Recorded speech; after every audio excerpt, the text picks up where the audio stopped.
স্বাগত দীপ্তর নিউজ আপডেটে। আপনাদের সঙ্গে আছি আমি নাহিদ আশরাফ রাজীব। বিভিন্ন মন্ত্রণালয়ের সচিবদের সঙ্গে বৈঠক করেছেন অন্তর্বর্তী সরকারের প্রধান উপদেষ্টা ডক্টর মোহাম্মদ ইউনূস। ছাত্র জনতার অভ্যুত্থানের সফলতায় অন্তর্বর্তী সরকার গঠিত হওয়ার পর এই প্রথম প্রধান উপদেষ্টা সচিবদের সাথে বৈঠক করলেন। বেলা 11:30টার দিকে রাজধানীর তেজগাঁওয়ে প্রধান উপদেষ্টার কার্যালয়ে এই বৈঠক শুরু হয়। প্রধান উপদেষ্টার প্রেস উইং জানিয়েছে, দেশের সার্বিক পরিস্থিতি নিয়ে বৈঠকে আলোচনা হয়েছে। বৈঠকের কোনো এজেন্ডা ছিল না। দেশের সার্বিক পরিস্থিতি, প্রশাসনকে আরও গতিশীল করা, জনমনে স্বস্তি ফেরানো এবং নিত্য প্রয়োজনীয় পণ্যের দাম কমানো সহ বিভিন্ন বিষয় নিয়ে সচিবদের সাথে আলোচনা করেছেন প্রধান উপদেষ্টা। ডক্টর ইউনূসের নেতৃত্বাধীন অন্তর্বর্তী সরকার গঠিত হয় গত ৮ আগস্ট।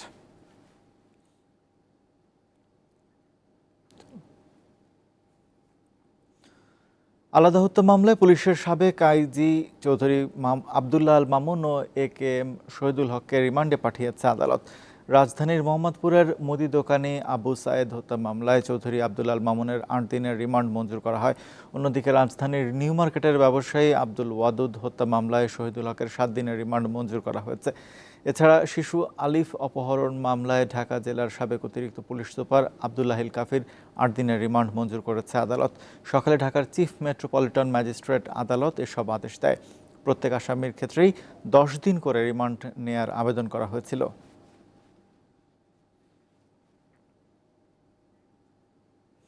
ছাত্র জনতার আন্দোলনে ঘটেছে নানা নারকীয় ঘটনা। তেমনি একটি আশুলিয়ায় আন্দোলনকারীদের গুলি করার পর তাদের নিথর দেহগুলো ভ্যানে স্তূপ করার ঘটনাটি। ওই ঘটনায় দায়ী সদস্যদের নাম প্রকাশ করেনি পুলিশ।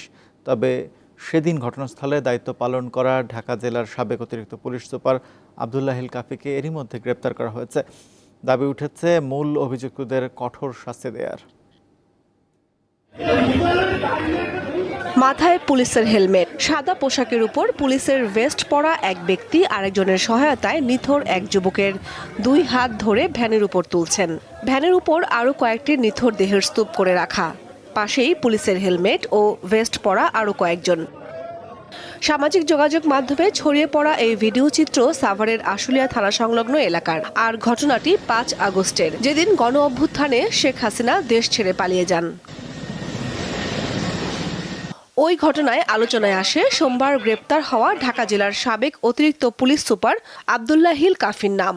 সেখানে সেদিন দায়িত্বে ছিলেন তিনি। সাভারের যে দায়িত্বে ছিলেন পুলিশের এডিশনাল এসপি আবদুল্লাহিল কাফি, তার নেতৃত্বে পুলিশ গুলি ছুড়ে এবং সেই প্রায় 40টি স্প্রিন্টার ছড়াগুলি আমার শরীরের আগে। ওর মানি ব্যাগ, ওর আইডি কার্ড, ফোন, এগুলা দেখে চিনতে পারছি এটা আমার স্বামী। আশুলিয়া থানার সামনে যে লাশগুলো পোড়ানো হয়েছিল তার মধ্য থেকে আমার ছেলের লাশ আমার শনাক্ত হয়েছিল ওর ভার্সিটির আইডি কার্ড দেখে। এছাড়াও গত 19 জুলাই সাভার বাজার বাসস্ট্যান্ড এলাকায় গুলিতে নিহত মিরপুর MISTর শিক্ষার্থী আসহাবুল ইয়ামিন হত্যা মামলার আসামি আবদুল্লাহিল কাফি।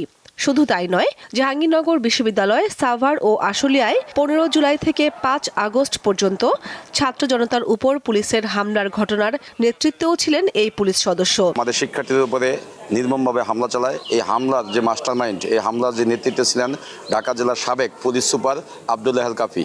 এই কাফির নেতৃত্বে যে একটা নৈরাজ্য ত্রাস চালাইছে, যে আওয়ামী লীগের পেটুয়া বাহিনী এবং পুলিশ মিলে, বর্বর এই হত্যাকাণ্ডে দায়ীদের কঠোর শাস্তির দাবি জানান জাহাঙ্গীরনগর বিশ্ববিদ্যালয়ের শিক্ষকরা। যে পুলিশ বাহিনী ছিল আমরা শুনেছি, সেখানেও নেতৃত্বে ছিলেন আবদুল্লাহিল কাফি। আমরা চাই যে এই ধরনের যারা ছাত্র জনতার উপর অন্যায্যভাবে আঘাত এনেছেন, শ্রমিকদেরকে পঙ্গু করে দিয়েছেন, তাদের দেশের আইন অনুযায়ী যথাযথ বিচার দাবি করছি। ভাইরাল ভিডিওটি পর্যালোচনা করে ঘাতকদের চিহ্নিত করা গেলেও তদন্তের স্বার্থে নাম প্রকাশ করেনি ঢাকা জেলা পুলিশ। সবার সহযোগিতায় মোটামুটিভাবে আমরা একটা পেয়ে গেছি যে কারা কারা ওইখানে উপস্থিত ছিল, কারা এটার সাথে সংশ্লিষ্ট। তো আমাদের পরবর্তী পদক্ষেপগুলো নেওয়ার জন্য আমরা এখন নামগুলো ডিসক্লোজ করছি না। বৈষম্য বিরোধী ছাত্র আন্দোলনে সাভার ও আশুলিয়ায় পুলিশের গুলিতে নিহত হন অন্তত 75 জন, আর গুলিবিদ্ধ হয়ে হাসপাতালে চিকিৎসা নিয়েছেন 4.5 শতাধিক ব্যক্তি। এমনটাই জানান জাহাঙ্গীরনগর বিশ্ববিদ্যালয়ের বৈষম্য বিরোধী শিক্ষার্থীরা। দীপ্ত, বার্তা কক্ষ। অর্থ পাচারের অভিযোগে তদন্ত শুরুর পর ডায়মন্ড ওয়ার্ল্ডের ব্যবস্থাপনা পরিচালক দিলীপ কুমার আগরওয়ালকে আটক করেছে র্যাব। গতরাতে রাজধানীর গুলশানে ডায়মন্ড ওয়ার্ল্ডের কার্যালয়ে অভিযান চালিয়ে তাকে আটক করা হয়। বৈষম্য বিরোধী ছাত্র আন্দোলনের সময় গত ১৯ জুলাই বাড্ডা থানা এলাকায় হৃদয় আহমেদ নামে এক তরুণকে হত্যার ঘটনায় দায়ের করা মামলায় অনেকের সঙ্গে আওয়ামী লীগের কেন্দ্রীয় শিল্প বাণিজ্য বিষয়ক কমিটির সদস্য আগারওয়ালকেও আসামি করা হয়েছে। তার বিরুদ্ধে মুদ্রা পাচার সহ আর্থিক অপরাধের তদন্ত শুরুর কথা জানিয়েছে পুলিশের অপরাধ তদন্ত বিভাগ সিআইডি। বিদেশ থেকে চোরাচালানের মাধ্যমে সোনা ও হীরা আনা, আমদানির নামে বিদেশে অর্থ পাচার, প্রতারণা ও জালিয়াতির আশ্রয় নিয়ে শোরুমে প্রকৃত হীরার বদলে কাঁচের টুকরো বিক্রির অভিযোগ রয়েছে তার বিরুদ্ধে।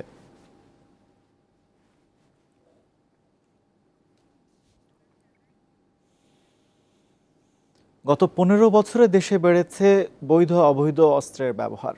বিরোধী পক্ষকে শায়েস্তা করতে আওয়ামী লীগ নেতাকর্মীদের এসব অস্ত্র প্রদর্শন করতে দেখা গেছে। এছাড়া বৈষম্য বিরোধী ছাত্র আন্দোলনেও দেখা গেছে অবৈধ অস্ত্রের ব্যবহার। এসব অস্ত্রধারী নিরাপত্তার জন্য চরম হুমকি বলে মনে করছেন বিশ্লেষকেরা। বৈষম্য বিরোধী ছাত্র আন্দোলন চলাকালে গত 18 জুলাই সাভারে প্রকাশ্যে শিক্ষার্থীদের লক্ষ্য করে এভাবেই নির্বিচারে গুলি চালাতে দেখা যায় কিছু যুবককে। তাদের ছবি, ভিডিও ভেসে বেড়াচ্ছে সামাজিক যোগাযোগ মাধ্যমে। এছাড়াও শেখ হাসিনার শাসনামলে তার দল আওয়ামী লীগের বহু নেতাকর্মীর ছবি প্রকাশ পেয়েছে গণমাধ্যমে, যারা বিভিন্ন সময় বিরোধী রাজনৈতিক দলের নেতাকর্মীদের দমনে তাদের বিরুদ্ধে অবৈধ অস্ত্র ব্যবহার করেন।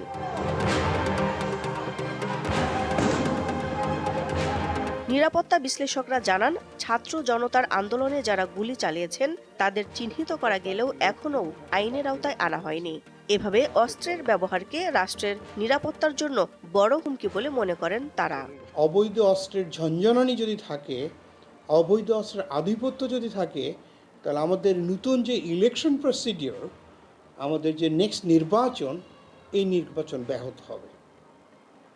কারণ আধিপত্য বিস্তারের জন্য একটা নেগেটিভ পাওয়ার হচ্ছে ইলিগাল ওয়েপন। তো we must capture this illegal weapon. যুদ্ধক্ষেত্রে বিশেষ বাহিনী যে অস্ত্র ব্যবহার করে সেটিও দুষ্কৃতিকারীদের হাতে দেখা যাওয়ায় উদ্বেগ জানান তিনি। যদি আর্মির অস্ত্র, সেই 7.62 অস্ত্র সাধারণ জনগণের হাতে দেখা যায়, you are fully confident that is illegal weapon. কারণ ওই বাচ্চা বা সাধারণ জনগণ বা পাবলিকের কাছে ওই অস্ত্র থাকার কোনো স্কোপ নাই। যে অস্ত্রটা যুদ্ধক্ষেত্রে ব্যবহার করা হয় অপোনেন্টকে প্রতিহত করার জন্য, দেশমাতৃকাকে রক্ষা করার জন্য, সেইটা কখনো সাধারণ কিলার হিসেবে ব্যবহার করার কোনো সুযোগ নাই। এরই মধ্যে অবৈধ অস্ত্র উদ্ধারে ব্যবস্থা নিয়েছে অন্তর্বর্তী সরকার। আইন শৃঙ্খলা বাহিনীর অভিযানে দেশের বিভিন্ন স্থান থেকে উদ্ধার হচ্ছে অস্ত্র ও গোলাবারুদ, তবে সেই সংখ্যাটাও খুবই নগণ্য। লাইসেন্সের আগ্নেয়াস্ত্রগুলো এবং গোলাবারুদ সমূহ কিন্তু নিকটস্থ থানা, অর্থাৎ যার নামে লাইসেন্স ইস্যু করা ছিল তার যে স্থায়ী ঠিকানার যেই থানার আন্ডারে রয়েছে সেই থানায়, অথবা তিনি বর্তমানে যেখানে বসবাস করেন সেই থানায় আন্ডারে জমা প্রদান করার জন্য 3 তারিখের পর থেকে কিন্তু এগুলো অবৈধ অস্ত্র হিসেবে গণ্য করা হবে এবং অস্ত্র আইনে কিন্তু মামলা রুজু হবে। সংবাদপত্রে প্রকাশিত তথ্য অনুযায়ী দেশে এখন বৈধ অস্ত্রের সংখ্যা অন্তত 50,000। এর বেশিরভাগই আওয়ামী লীগের নেতাকর্মীদের হাতে। দিলশাদানি, দীপ্ত সংবাদ, ঢাকা। ভারতের কলকাতায় নারী চিকিৎসককে ধর্ষণ ও খুনের ঘটনার প্রতিবাদে 12 কিলোমিটার দীর্ঘ মানববন্ধন কর্মসূচি পালন করেছে সাধারণ মানুষ। মঙ্গলবার কলকাতার মেট্রোপলিটন বাইপাস সড়কের বেলেঘাটা থেকে পাটুলি এলাকায় মানববন্ধন কর্মসূচিতে অংশ নেন হাজার হাজার সাধারণ মানুষ। এর আগে কলকাতার পুলিশ কমিশনারকে পদত্যাগের 5 দফা দাবি জানিয়ে পুলিশের সদর দফতর লালবাজারে শান্তিপূর্ণ অবস্থান ধর্মঘট করেন জুনিয়র চিকিৎসকেরা। এছাড়া মঙ্গলবার ধর্ষকের সর্বোচ্চ শাস্তি মৃত্যুদণ্ডের বিধান রেখে পশ্চিমবঙ্গ রাজ্য সরকার অপরাজিতা নামে একটি বিল পাশ করেছে। বিরোধী দল বিজেপি এই বিলে সমর্থন করে। এর মধ্য দিয়ে ধর্ষণ, গণধর্ষণ এবং শিশুদের বিরুদ্ধে যৌন অপরাধ সংক্রান্ত কেন্দ্রীয় আইনে প্রথম কোনো সংশোধন আনল পশ্চিমবঙ্গ সরকার।